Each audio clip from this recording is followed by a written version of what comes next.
rasti teisingą atsakymą, kas teisus, kas neteisus vienoje ar kitoje situacijoje nėra lengva. Ir tikrai, kada aš pamatau pagal pateiktą medžiagą, kad medžiaga kelia klausimų, aš asmeniškai pats stengiuosi įsigilinti ir pasižiūrėti, ar sprendimai, kurie rengiami, yra teisingi arba priimti yra teisingi. Ir tikrai ne vieną kartą esu nuvažiavęs į vieną ar kitą klubą, keletą kartų. Vakare, vėlai vakare ir naktį pasižiūrėti, ar pretenzijos gyventojų pagrįstos ar ne.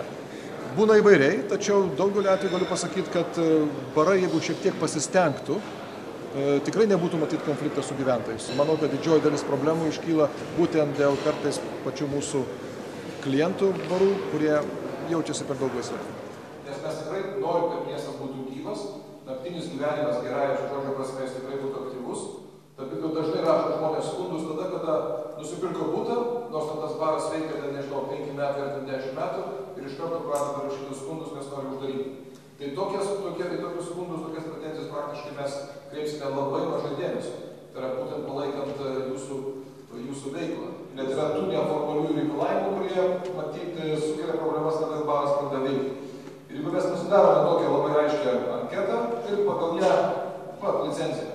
Visi pasitikrinam, išdavėm, vadinasi, tada baras veikia tos licencijos rėmuose. O kas kartuosiu dar, kad taryba priėmė sprendimą, kuris leis jums suteikti laiką pasitaisimams. Tai nebus taip, kad atėjo sprendimas priimtas ir jūs jau turite faktą.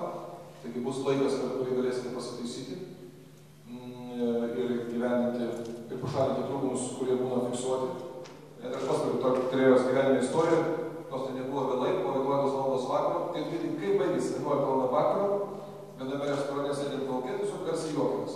Gyventojai kibirą vandens užpylė, išėjo baro šeimininkas, sorry, jūs patys kalti nieko negalite padaryti.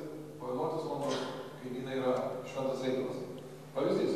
Ir aišku, jeigu mes ir baro šeimininkai taip pat aiškintume, ir mes lygiai taip galime prisidėti, kad visur turi būti šiek tiek kultūros. Negali išėjęs į gatvę 3 valandą nakties, ten, nežinau, juoktis, ten trypti, šokti ir panašiai, jeigu esi gyvenamoje aplinkoje.